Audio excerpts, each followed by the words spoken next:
Olá, amigos das mídias digitais do Diário do Sudoeste. Nós iniciamos agora então uma conversa com o prefeito Augustinho Zucchi, fazendo uma avaliação desses últimos 4 anos frente à gestão de Pato Branco. Prefeito Augustinho Zucchi, primeiramente a gente quer agradecer por estar nos recebendo para fazer essa revisão, melhor dizendo, um balanço do que foi essa gestão. E para iniciar essa conversa, o normal seria a gente falar sobre fazer o famoso questionamento, como o senhor avalia, mas frente à situação do transporte coletivo de Pato Branco, a gente quer iniciar justamente com essa temática.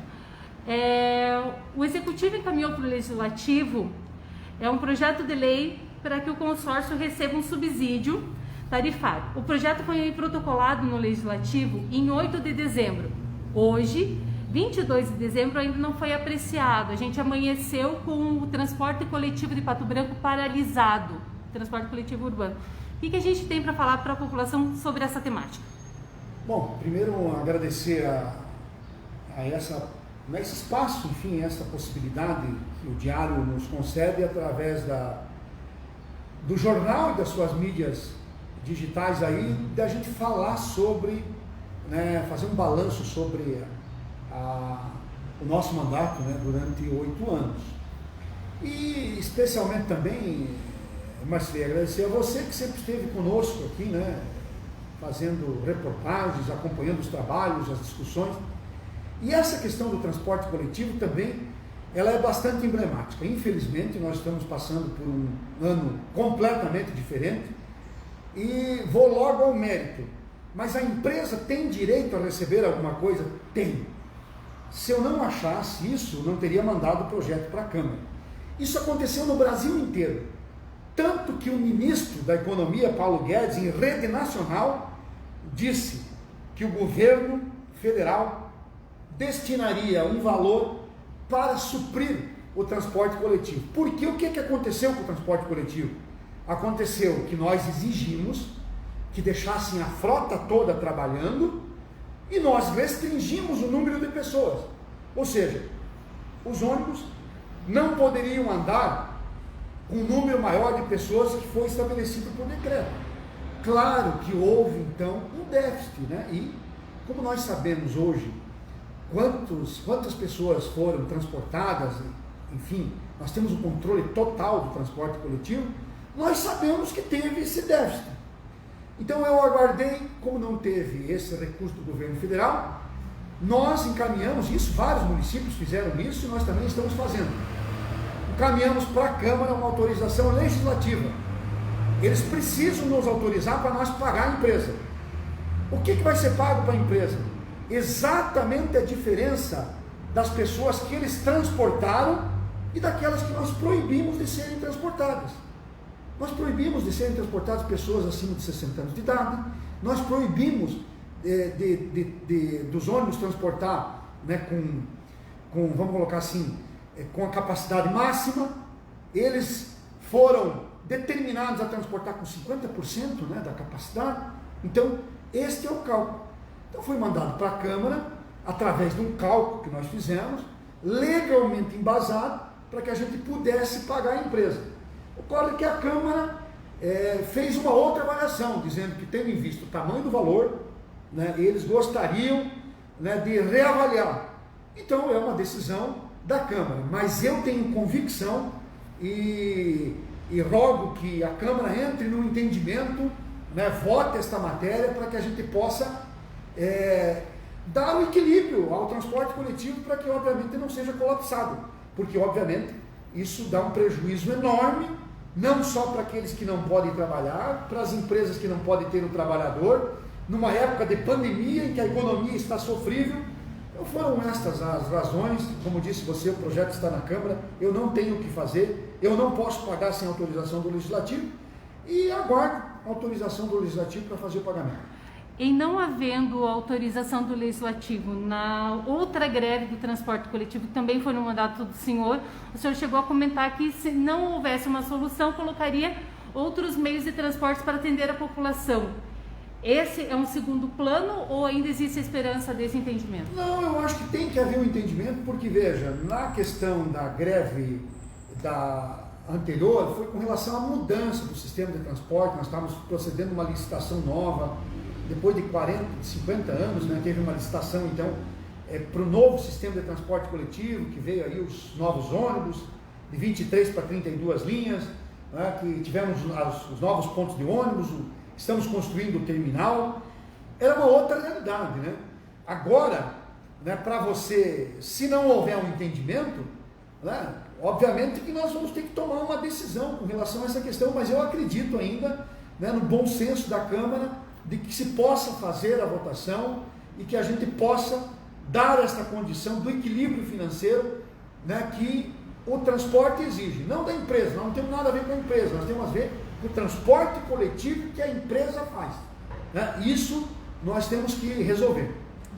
Agora, propriamente falando sobre gestão, como o senhor avalia seus últimos 4 anos, né, esse processo que iniciou agora e conclui agora em 31 de dezembro? Nossa, eu queria concluir com chave de ouro, né? Eu vejo aqui na minha sala que desde de janeiro de 2017, numa reunião que nós tivemos com a imprensa aqui, nós colocamos claramente quais eram os projetos que nós íamos desenvolver. Então, constava lá, né, a questão do aeroporto, constava a questão de um novo centro de convenções no nosso parque de exposições, o novo teatro, a nova prefeitura, né, a contenção, a continuidade do programa que passou de ser do asfalto dos bairros para asfalto 100, ou seja, fazer a 100% das vias de ligação, especialmente do transporte coletivo.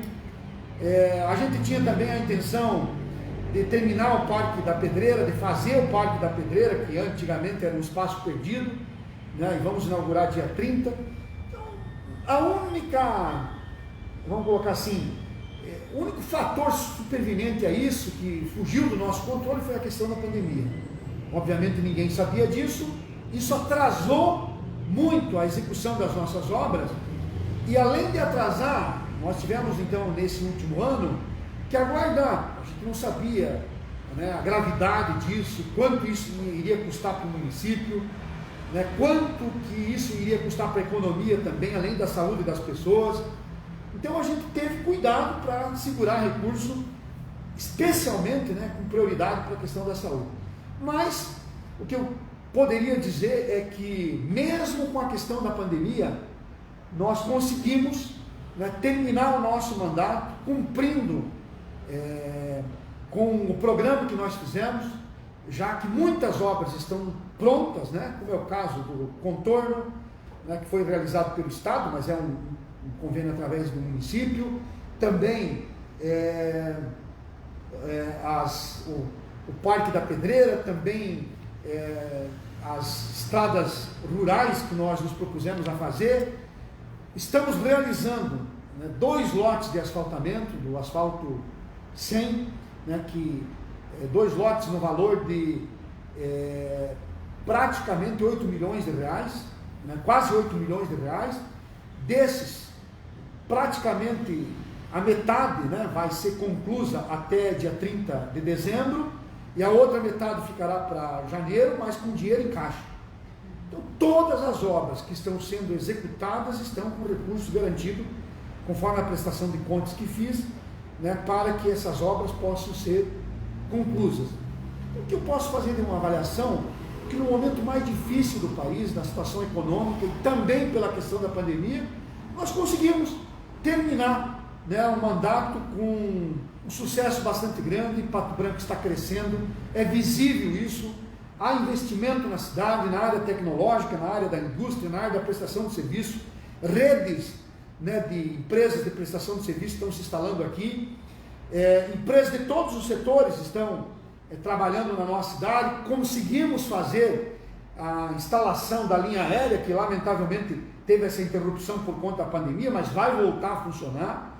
Então eu acredito que foi uma gestão vitoriosa, né, profícua. Eu tenho que agradecer muito, claro que primeiro a Deus por esta possibilidade, mas também tenho que agradecer a um grupo muito grande de secretários, assessores, funcionários do Poder Público Municipal que realizaram esse trabalho, e também o apoio da população e o aporte, né, e vamos colocar assim, o apoio político de lideranças como a deputada Leandre, o deputado Luiz Fernando Guerra Filho, o deputado Guto Silva, chefe da Casa Civil, né, deputado Giacomo, entre tantas lideranças políticas que nos ajudaram, o governador, né, Ratinho Júnior.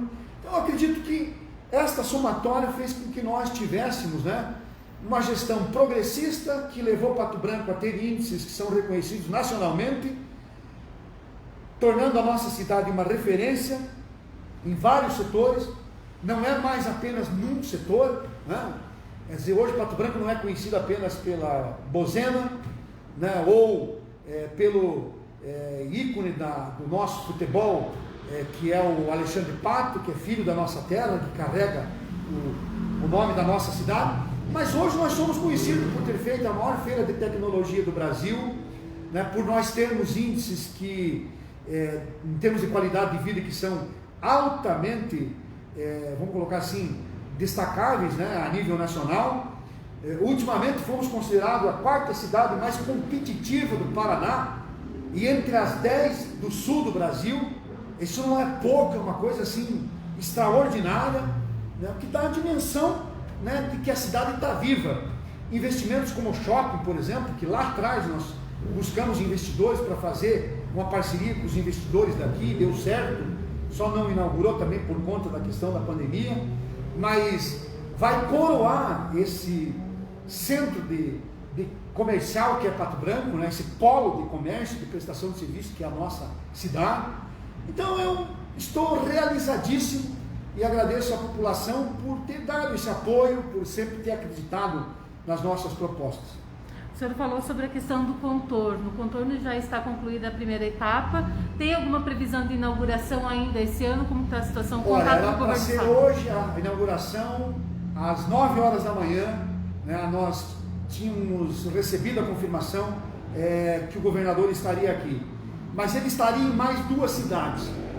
Tendo em vista que as obras dessas 2 cidades tiveram problema, especialmente numa, então foi cancelada a agenda. Mas está pronto o primeiro trecho, já há o projeto para o segundo, né, para o segundo trecho, e acredito que nos próximos dias, né, penso que mesmo no mês de janeiro, sei lá, os primeiros dias, ou enfim, a hora que o governador tomar a decisão de inaugurar, está pronto o primeiro trecho, uma obra maravilhosa, muito bem feita, e que certamente vai dar uma condição, né, de crescimento ordenado para a nossa cidade, para o lado norte, onde nós temos que projetar a nossa cidade, né, para que ela cresça com sustentabilidade, né, que ela tenha uma condição boa de crescimento de forma planejada, que nunca mais a gente possa imaginar uma via com o movimento que tem, por exemplo, a Guarani, e tão estreita como é. Isso, ela se torna um problema para a cidade. Então a gente precisa planejar vias amplas, né, para que a gente posteriormente possa desenvolver a cidade planejadamente, né, com condição que hoje, né, a gente tem que pensar, né, que não pode ser mais como antes. Hoje nós temos que pensar que vai mudar muita coisa. Nós teremos um pouco espaço de tempo, ônibus elétrico, carro elétrico, nós vamos ter construções sustentáveis, diferentes formas de investimento, né, o emprego e renda terá uma distinção com relação ao que nós temos ainda uma parte hoje, né, de boa parte de formação de mão de obra bastante especializada, uma coisa que a gente tem que pensar para o futuro. O senhor comentou também sobre a prestação de contas que foi realizada ontem e onde o município apresentou nas contas próprias aí 55 milhões em diversas contas, né?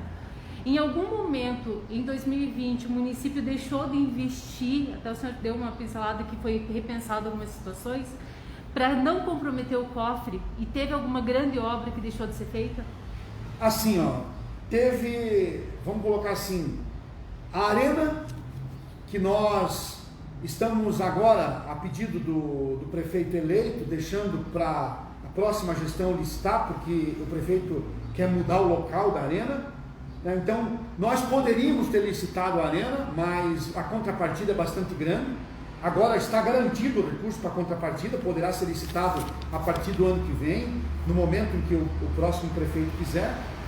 Mas acredito que assim, o que poderia ter sido feito mais, né, era com relação a alguns investimentos, né, de grande porte que a gente poderia fazer. Eu diria que neste ano, a gente, terminando o contorno, nós faríamos um investimento, né, concomitantemente à construção do contorno, a um parque industrial novo, moderno. Não conseguimos fazer porque a gente não sabia quanto tempo ia durar essa questão da pandemia e qual é o recurso que a gente iria precisar, né, com relação à questão da saúde pública, enfim, o que isso iria demandar. De obras que atrasaram, né, atrasou também muita obra por falta de material. De um tempo para cá, obra licitada, paga, com condições de pagamento imediato, mas as empresas têm dificuldade de conseguir material, né? O próprio terminal, por exemplo, tem material que a empresa era para receber em setembro e só vai receber em fevereiro. Então, atrasou muita obra por conta disso. Mas veja, nós estamos fazendo muitas obras, né, que, como é a creche do Planalto, como é o teatro, como é o centro de convenções, né, enfim, a bacia do bairro Bonato, as praças que nós estamos fazendo, né, no São Cristóvão, no Vila Isabel, em vários lugares, né? E na verdade, essas obras, elas têm o dinheiro em caixa para serem concluídas, como eu disse. Então, as obras que estão, além desses 55 milhões que estão aqui, né, que estão no caixa do município. Então, esses 55 milhões são recursos que são vinculados, tem recurso vinculado da saúde, da educação, são recursos que são da iluminação pública, né, e tem recursos que são livres, né, que eu sempre prezei pelo equilíbrio financeiro orçamentário, né, porque eu sei o quanto eu sofri, né, com dificuldades financeiras quando assumi o mandato. Então eu sempre disse para a imprensa, para a população de Pato Branco, que iria entregar um município equilibrado financeiramente, né, e além de equilibrado, entrega com grande quantidade de recursos em caixa, né, com as obras todo em dia, com tudo de acordo, né, como eu acho que deva ser feito pela administração pública. Isso é fruto de, na minha opinião, do planejamento, muito cuidado com o dinheiro público, que nós economizamos bastante, né, e também, né, com planejamento, né, para que a gente pudesse chegar até o final com esta condição. Certo. Prefeito, em uma recente entrevista a um meio de comunicação de Pato Branco, o senhor falou que o município tinha 2 financiamentos, ainda deixa 2 financiamentos para a próxima gestão. Quais são esses financiamentos? Não, nós tivemos assim, financiamento que nós pegamos para fazer as creches modelo, que nós pegamos na época, e pegamos um financiamento para fazer a Ivaí Tocantins. E agora para fazer o centro de convenções e uma parte do programa de asfalto. Esse financiamento, a Ivaí Tocantins, foi pago quase que praticamente, né, tudo. Então, o que o município tem a longo prazo de dívida para pagar, isso de lá de trás, né, porque tem as dívidas de longo prazo vêm de várias gestões, né? Então tem os precatórios, né, que nós temos que depositar todo mês, por ser uma lei, por ser de lei isso, né? E quem determina o precatório que vai ser pago é o Tribunal de Justiça. E nós temos a obrigação de fazer o depósito. Então, todo mês a prefeitura faz o depósito necessário com relação aos precatórios. Tem muito precatório que venceu agora. Cito aqui um exemplo que todo mundo conhece, né? O da praça do Lago da Matriz. Foi desapropriado, não foi pago, está sendo pago, foi pago agora, né? Venceu o precatório, foi pago agora. E assim, né, outros recursos que da bacia do Pinheirinho também tem 5 milhões de reais que virou precatório. Então, na verdade, fora esses precatórios, essa dívida de longo prazo é uma dívida praticamente irrisória. Nós, hoje, né, nós tínhamos a nossa classificação na Secretaria do Tesouro Nacional, era nível C. Hoje, o nosso nível de classificação é A, ou seja, nós podemos fazer qualquer operação financeira com garantia do governo federal. Não precisa garantia de patrimônio do município. Por quê? Porque nós podemos operar até 400 milhões de reais, segundo a capacidade de endividamento do município. Então, se hoje a gente quisesse pagar toda a dívida do município, desde o começo da sua história até agora, com o caixa que nós temos hoje, nós poderíamos liquidar todas as dívidas. Então vai ficar essa dívida de longo prazo, mas, né, obviamente vai ficar uma condição boa financeiramente em caixa. E os financiamentos que nós fizemos, alguns já quase que foram pagos todos e outros estão sendo pagos religiosamente. O senhor também contou sobre a relação que tem com deputados estaduais e com o governo do estado.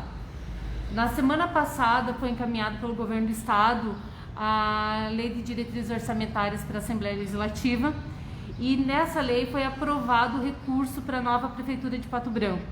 Então tem um recurso carimbado para a nova Prefeitura de Pato Branco. Quem acompanhou a sua gestão sabe que o senhor sempre falou que seria um grande desejo ver a obra iniciando e que o senhor não iria inaugurar essa obra por causa do prazo que levaria para fazer essa obra.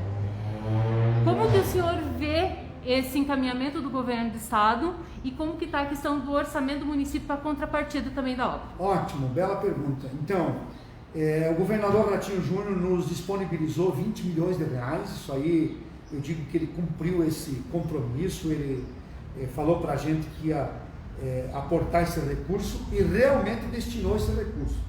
Já foi licitada a obra, só está esperando a homologação por parte do Paraná Cidade, né? E a partir da homologação será expedida a ordem de serviço. Qual é a contrapartida? A contrapartida é quase 8 milhões por parte do município. Esse dinheiro está em caixa, como eu disse, para fazer o pagamento da contrapartida da prefeitura. A prefeitura municipal, na minha opinião, é um vetor de desenvolvimento para o município, é um cartão postal. As pessoas que vêm visitar o município vão até a prefeitura, mas não é só uma questão estética, é uma questão econômica também. Veja, nós pagamos quase 80 mil reais de aluguel. Por quê? Porque a prefeitura nossa é de 1968. Então, na verdade, hoje a demanda é muito maior, né, e a gente precisa de um espaço maior.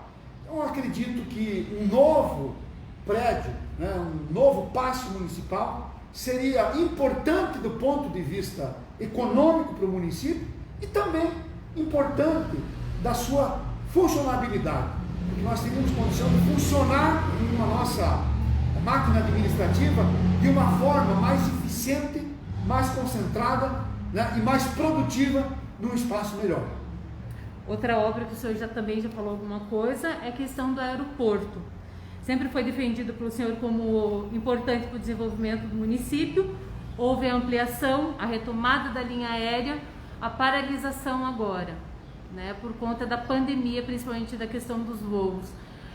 Como que o senhor pretende entregar, dia 1º de janeiro, a questão do aeroporto, as tratativas para ampliação? Então, veja, o aeroporto, nós fizemos todo o planejamento para fazer a classificação do nosso aeroporto, a certificação, para que nós deixássemos de ser uma pista e passássemos a ser um aeródromo, né, um aeroporto realmente. Então, foi esta intervenção que nós tivemos, com o apoio dos nossos empresários, da associação comercial, das nossas entidades. O poder público municipal também investiu bastante, cerca de 15 milhões de reais. O governo do estado, na época, também nos ajudou com o recapeamento asfáltico da pista. Muitas coisas foram conseguidas para que a gente conseguisse transformar o nosso aeroporto num aeroporto com capacidade para voo comercial. Aí começamos a voar. Aí veio a pandemia. Mesmo antes da pandemia, nós estávamos trabalhando para fazer a segunda parte do aeroporto. Esta é a classificação 3C, a certificação 3C do aeroporto, que permite a operação de grandes aeronaves. Aí nós teríamos um aeroporto regional realmente. Ele já é regional, se você for considerar a sua capacidade, mas com esta condição, ele se transformaria num aeroporto com todas as condições para atender muitos municípios, inclusive não só aqui, mas do norte, aqui do noroeste, aliás, e oeste de Santa Catarina. Enfim, então o aeroporto agora, o que é que tem que fazer? Tem que fazer o distanciamento, né, da sua margem de 70 para 140 metros, precisa fazer isso. Fazendo isso, tem que tirar aqueles hangares que tem ali e o próprio terminal. Alguém vai perguntar, mas por que foi feito o terminal? Porque nós não podíamos perder aquele momento de começar a voar, comercialmente falando, e estabelecer nosso aeroporto na rota dos aeroportos nacionais. Nós não poderíamos perder essa oportunidade. Agora, né, como é de pré-moldado, pode ser aproveitado também parte daquele terminal para fazer um grande novo terminal, que já tem um projeto. O deputado Jacobo está trabalhando na liberação de um recurso de 11 milhões de reais, e a prefeitura precisa desapropriar as áreas que estão dentro desses 140 metros. Infelizmente, foi um erro de planejamento lá atrás, porque foi feito o loteamento numa área que não deveria ter sido feito, e a partir daí da desapropriação, fazer também a ampliação do recuo da pista, né, dos dois lados. Né, um lado nós já adquirimos a área, né, para fazer esse recuo, e certificar o nosso aeroporto, e a partir daí nós teremos um aeroporto com todas as condições para operar durante 20 anos, 30 anos, de forma regional, com aeronaves que possam transportar, né, mais de 100 passageiros, né, com aeronaves que possam realmente suprir a demanda que nós possamos ter daqui a alguns anos. Prefeito, o senhor avalia que possa ter tido algum desgaste da administração municipal com os servidores? E aí eu cito a questão de contratações de novos profissionais, o chamamento de alguns de concurso, a questão dos salários da educação. Pode ter havido algum desgaste ao longo desses 4 anos? Não, veja, pode ter ocorrido algum desgaste, mas em primeiro lugar dizer o seguinte: eu nunca deixei de cumprir os compromissos com os nossos servidores. A única coisa que nós tivemos que refazer o plano de cargo de salário, porque ele era um plano completamente fictício, que levou, aliás, a prefeitura a ter hoje inúmeras ações trabalhistas, né? Então, sendo refeito o plano de cargo de salário, veja bem, no caso dos nossos professores, os nossos professores hoje têm um salário que se pode pesquisar em todo o estado, né? Os funcionários tiveram uma reposição apenas e tão somente da inflação, e os professores não. Os professores tiveram uma reposição muito maior, mesmo não sendo obrigatório nós dar o percentual que era dado com relação ao salário mínimo regional, porque nós estávamos cumprindo o salário mínimo regional. Mesmo assim a gente repassava como uma forma de melhorar, né, a condição salarial dos nossos professores. Bom, teve essa questão desse ano, né, da pandemia, que além de nós não fazermos a reposição, até por causa da lei 173, que a gente tinha dúvidas, porque dizia que não poderia aumentar ganho salarial enquanto o governo estivesse ajudando com relação à questão da pandemia. Depois ficou claro até pelo STF que poderia ser feito, né, o repasse. Tínhamos as avaliações também. Então fizemos todas as avaliações possíveis, pagamos todas as avaliações possíveis, de tal forma, né, que nós entregamos o nosso mandato eu diria, com nenhuma pendência com os nossos funcionários. Tenha com relação a uma avaliação que não foi feita por conta da pandemia, mas que está sendo realizada agora. E o próprio 3,92, que é da database, que é a reposição, eu diria para você o seguinte: nós concedemos em setembro e agora estamos fazendo de forma retroativa o pagamento desde o mês de março, para que não fique débito e passivo nenhum com relação aos funcionários do nosso município. Eu acredito que é o seguinte: eu procurei dar as melhores condições, até porque, vamos lá, nessa questão da pandemia, quanta gente perdeu o emprego, quanta gente perdeu o seu salário, quanta gente fechou as suas empresas, né? O poder público pagou certinho os seus funcionários, teve condição de honrar os seus compromissos. Então, eu acredito que mesmo com algumas dificuldades, eu cumpri, né, com a questão, né, do funcionalismo público. E também a criação da Patuprev, né, que a Patuprev é para corrigir uma distorção lá atrás. Né? 9 anos o município não depositou a sua parte para a previdência dos funcionários. Mais do que isso, além de não depositar, a parte que os funcionários depositaram, o município ocupou e não devolveu. Então tem esse déficit com a previdência.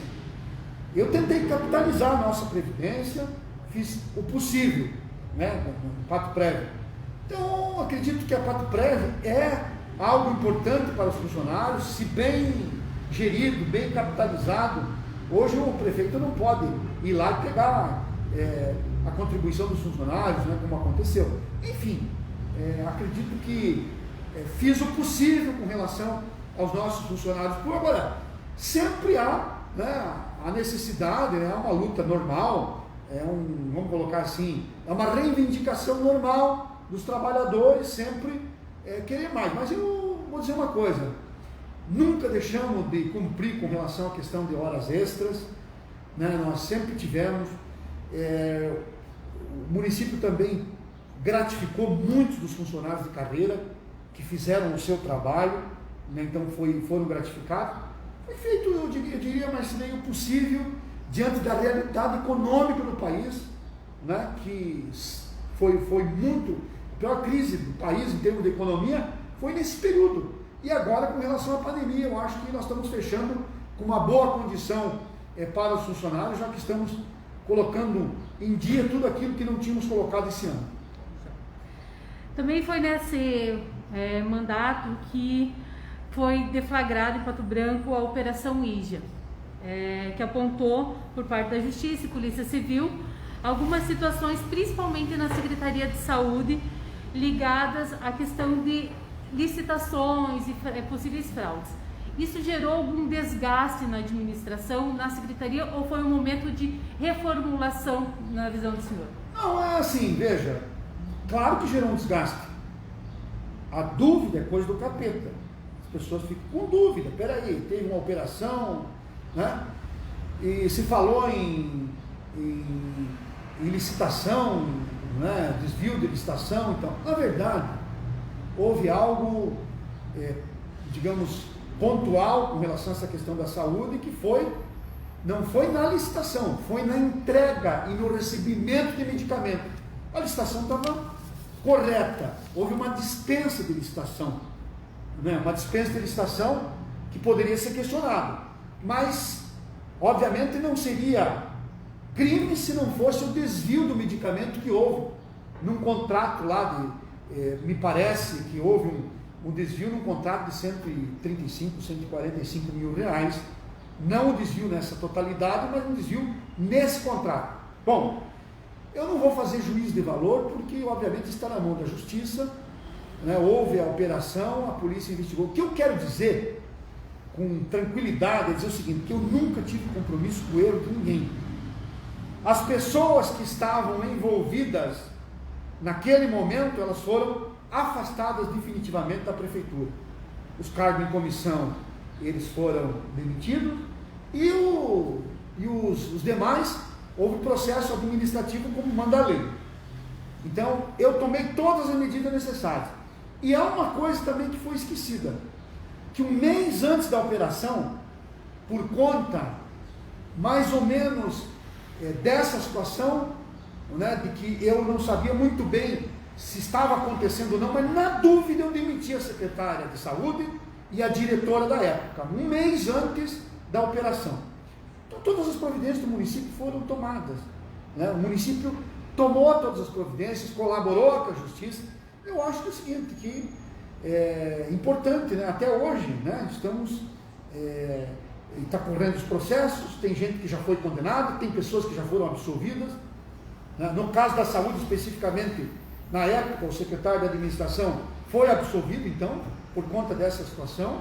Tem outros processos, né, que veio pela própria IJA, né, de outros setores, e que a gente colaborou com a Justiça, passou todas as informações, entregou todos os documentos, e acho que é dever da administração também querer o esclarecimento de tudo, e quem é culpado que seja punido, quem deve que pague. É isso, cada um responde pelos seus atos.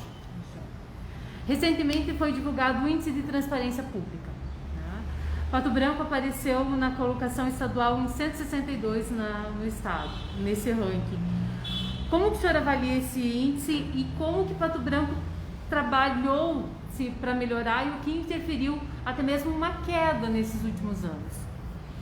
O problema é que tem o problema de sistema, né? Tem uma questão de sistema de transmissão de dados que tem dado bastante problema com relação a isso.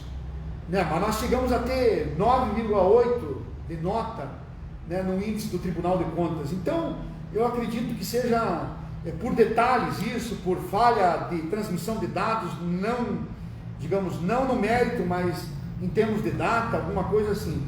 Né? Mas, obviamente, tem que melhorar essa questão, né, para que a gente atinja a excelência com relação a essa questão da transparência, porque o que não quer dizer que não seja transparente, quer dizer que não está sendo colocado lá aquilo que deveria ser colocado.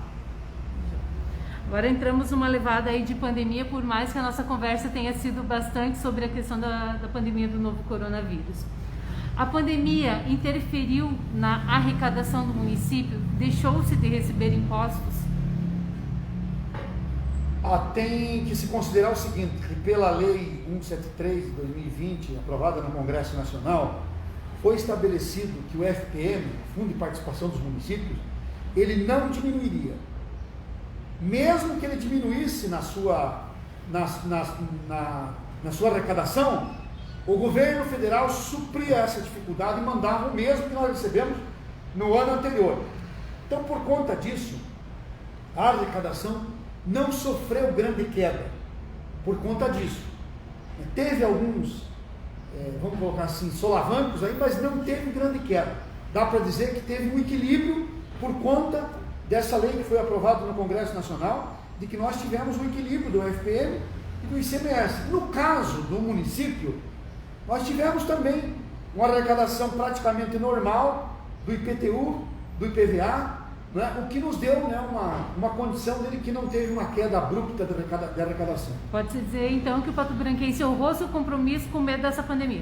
Pode-se dizer que apesar da pandemia, nós tivemos por parte dos patobranquenses, claro, diminuiu alguma coisa, mas não foi o que a gente inclusive imaginava, né, que ia diminuir bastante. Nós tivemos um equilíbrio. Prefeito, quando foi estabelecido o estado de calamidade pública em Pato Branco, logo em seguida também foi feito um processo licitatório para a contratação de um hotel para o enfrentamento da Covid. Gerou bastante comentário. O senhor conseguiu na justiça também, a seu favor, que algumas manifestações que foram feitas em redes sociais, o senhor conseguiu o pagamento de multas de algumas pessoas, mas com relação ao hotel, ele foi utilizado nesse momento da pandemia para a gente esclarecer para a população. A finalidade dele era para atender profissionais que iam estar trabalhando com a Covid e poderiam estar descansando nessa estrutura? Na verdade ninguém sabia o que iria acontecer. Era uma pressão desmedida para a gente fazer hospital de campanha, para arrumar alguns lugares que tivesse uma condição de atender mais pessoas além dos nossos hospitais, porque ninguém imaginava quantas pessoas estariam acometidas da doença. Aliás, ninguém sabia como que as pessoas se portavam quando contraíam a doença. Lembrem que a gente não conseguia saber se uma pessoa pegou o coronavírus, contraiu, não, a gente não tinha essa condição. Era algo desconhecido para todos. Teve lugares que montaram hospitais de campanha, teve outros que alugaram hotéis, né, para colocar pessoas, teve outros que fizeram estrutura própria, enfim. Nós optamos por fazer um registro de preço, né? Então por isso que às vezes as pessoas não entendem. O que é um registro de preço? O registro de preço, você faz uma licitação, você contrata, no nosso caso contratamos o hotel, mas nós só vamos pagar se utilizar. E se não utilizar, a lei, é claro, você não precisa pagar nada, né? Foi nessa condição que nós contratamos um hotel. Para quê? Porque é o seguinte, vamos colocar o seguinte, os profissionais falavam assim, se eu contrair, eu posso ir para casa. Eu vou aonde? Então eu não vou trabalhar. Eu vou trabalhar, mas tem que ter um lugar específico, que se eu contrair o vírus, eu possa ficar. Depois se percebeu que os profissionais não foram contaminados da forma como se imaginava. Então foi isso, nós temos 400 profissionais, né, de saúde, todos na linha de frente, além dos médicos, enfermeiros, atendentes, pessoas que trabalham nas unidades, né? Então foi nesse sentido que foi contratado este hotel. Bom, vamos à segunda parte. gerou tanta crítica, porque as pessoas, sem ter informação, pegavam lá o valor total, achavam que elas tinham pago já 1 milhão de hotel, sem usar o hotel. Não. Para que todo mundo saiba, não foi utilizado nenhum quarto desse hotel. Nada. Nunca precisou, graças a Deus. Os profissionais que se contaminaram, eles preferiram fazer o tratamento em casa do que ficar no hotel. Tá bom. Então não precisamos nenhuma diária no hotel. Era para 6 meses o contrato, se extinguiu o contrato. Por que as pessoas foram processadas? Justamente porque elas não suscitaram dúvida. A dúvida é normal. Suscita a dúvida, a gente esclarece. É porque fizeram acusações, ilações, afirmações desmedidas. Então eu chamei na justiça para provar o desvio de dinheiro. Aí chegavam lá, não, pois é, mas a gente não sabia. Por que não procuraram se informar? Ponto, foi só isso. Então, respondendo à tua pergunta inicial, não houve utilização, o município não gastou R$1 com hotel para nenhum funcionário com a Covid. E também nós imaginávamos lá, e falamos inclusive com o Ministério Público, a nossa Procuradoria, para que se precisasse colocar pessoas lá que não fossem profissionais, a gente usaria. Pessoas da comunidade. Felizmente também não precisou. Prefeito, do recurso recebido para o enfrentamento da Covid, quanto em porcentagem, em valores oficiais, o senhor pode não lembrar, mas quanto em porcentagem foi gasto para o enfrentamento da Covid até o momento? Eu acho que foi gasto cerca de 50%, no máximo. Nós vamos fazer essa prestação de conta específica da Covid até dia 31, né? Específico. Mas do recurso que veio, também é uma coisa importante para esclarecer. A pessoa pensa que veio o recurso do Covid, eu posso comprar qualquer coisa. Não. É específico, destinado especificamente para comprar insumo, para comprar vacina. Aliás, para dizer aqui, né, que eu vou deixar 6,5 milhões separado para a possibilidade de compra de vacina. Mas vai ser comprado? Bom, depende da próxima administração, né? Se o governo der a vacina de graça para a população, óbvio que daí o município não precisa comprar. Mas se precisar, o município tem esse recurso reservado para a compra da vacina. Então, esse recurso não pode reformar posto de saúde, não pode fazer posto de saúde novo, não pode comprar equipamento, não pode nada. Ele pode para insumo, ele pode para nós fazer esse trabalho junto aos hospitais que a gente tem feito. Então é nesse sentido que veio esse recurso. E o recurso veio mais para nós, porque Pato Branco produz mais com relação à saúde. É o 4º município do estado em receber quantidade de recursos para a Covid. Por quê? Porque além daquilo que vem do governo do estado, do governo federal, do SUS, né? Nós, só nos hospitais, na média e alta complexidade, nós gastamos R$400 mil em média por mês do recurso do caixa da prefeitura. É o único município do Paraná que paga receita particular, né? Que dá medicamento da receita particular. Os outros municípios não dão. Nós temos um grande número de medicamentos acima do que aquilo que diz, né, o Ministério da Saúde. Então a gente tem uma produção em termos de... Zeramos praticamente as filas de exame. Então a gente tem uma produção em termos de saúde que deu esse recurso a mais. Mas esse recurso foi usado. Pode usar para pagar os profissionais salário? Pode. Então foi pago folha salarial. Pode usar para comprar vacina, para comprar insumos de forma geral, né? Que a saúde usa? Pode. Então foi comprado. O restante está no caixa. Qual a lição fica para o Augustinho Zucchi do enfrentamento da pandemia, das medidas tomadas? Que nunca você está preparado para tudo. Você precisa contar com o imprevisto. Em tudo que a gente faz na vida, infelizmente, essa é a grande lição que ficou para mim. Você precisa contar com o imprevisto. Então, algo desconhecido, algo que ninguém tinha controle, a própria medicina tinha dificuldade de dizer qual era o procedimento que se fazia com as pessoas que se contaminavam, e o gestor caiu para o gestor, ainda mais no nosso caso no Brasil, porque não houve uma decisão centralizada do governo federal e nem dos estados, caiu para o gestor público do município decidir o que faria. Fecharia? não fecharia? Né? Colocaria as pessoas para trabalhar? Funcionaria o transporte coletivo? Não funcionaria? E as empresas? Como é que a gente fazia? Então foi um momento dificílimo. Então a lição que fica é esta: a gente nunca está preparado, né, para os imprevistos que a vida nos apresenta. A gente precisa ter, né, perseverança, a gente precisa ter, né, enfim, acredito que preparo para enfrentar aquilo que você não conhece. Para quem já entrou no seu gabinete, já dá para ver que está faltando, já está alguns dos objetos do Augustinho Zucchi já não estão mais aqui na sala. Sim. Já estão no processo de ir para a residência do Augustinho Zucchi. A contar de 1º de janeiro, qual será o destino de Augustinho Zucchi? Veja, eu sou um ser público, né, por opção de vida. Quando eu tinha 10 anos de idade, eu fiz um teste vocacional e eu disse que queria ser agrônomo e deputado. O irmão Marista que me fez o teste lá. Então, assim, eu tenho vocação pública, mas eu pretendo parar um pouco, né? Aí uns 20 dias, porque se as pessoas não sabem, o prefeito não tem férias, né? A prefeitura, o prefeito não tem o prefeito não recebe férias.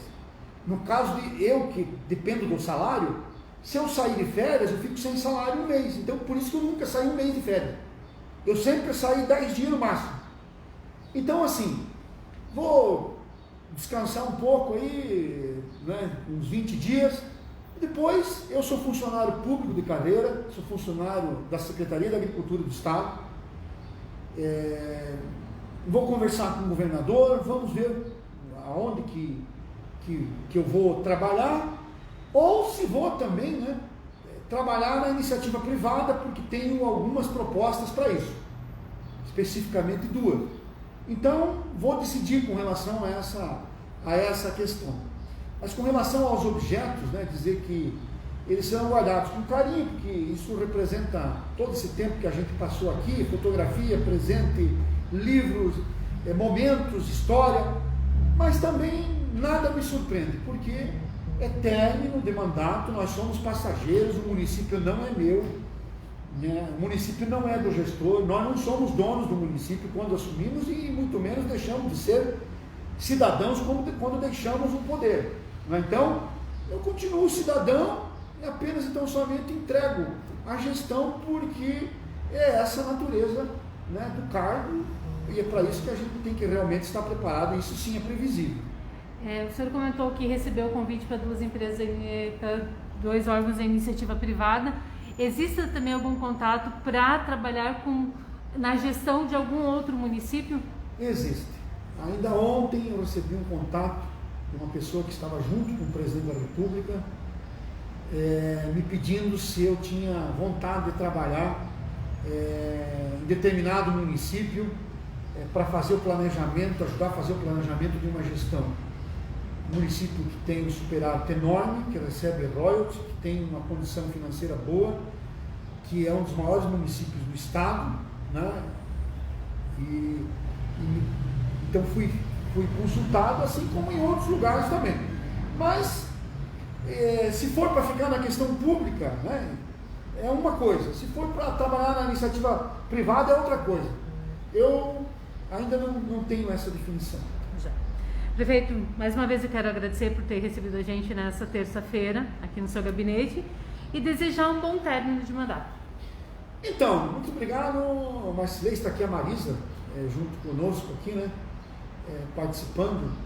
Eu que agradeço esta possibilidade, dizer que eu fico muito feliz de poder falar aqui para o Diário, ressaltar também a presença do Diário do Sudoeste na nossa comunidade. Não é de hoje, eu não conheço no estado nenhuma estrutura do jornal do interior que tenha a estrutura que tem o Diário do Sudoeste. Quero aí parabenizar aí o André, a dona Denise, enfim. Na época o doutor Almeida escrevia no jornal, sempre eu lia sempre as colunas dele, então é um jornal que faz parte da vida de Pato Branco, né? E a gente tem que ressaltar a importância desse meio de comunicação. É um meio de comunicação que hoje né, não é todo lugar que está sobrevivendo, e aqui em Pato Branco tem, né, uma inserção enorme, então parabéns aí. E dizer que eu agradeço, né, a Deus esta possibilidade, né, por intercessão do nosso Frei Policarpo, que sempre estava aqui nos abençoando todo final de ano, todo início de ano. E dizer que estou muito feliz, né, por ter cumprido esta missão e continuar, né, independentemente de onde for atuar. Eu acho que o fundamental é fazer com carinho, com amor, com dedicação, com capricho, né, com muita intensidade as coisas que a gente se dispõe a fazer, e é isso que eu fiz na minha vida, né? Eu sempre que fiz as coisas com extrema intensidade, tanto que eu vou terminar meu mandato dia 31 de dezembro. Né? Tinha muita gente que pensava que eu já ia sair lá no segundo ano do primeiro mandato, e já estou terminando os 8 anos que eu disse que ia ficar, e fiquei, e vou terminar, se Deus quiser, até dia 31 de dezembro. Só tenho a agradecer ao apoio de todos, e enfim, desejar a próxima gestão também que possa realizar o seu plano de governo, e vamos para frente, né, com os destinos da nossa cidade, que é um modelo para o Brasil, um orgulho para todos nós. Muito obrigada.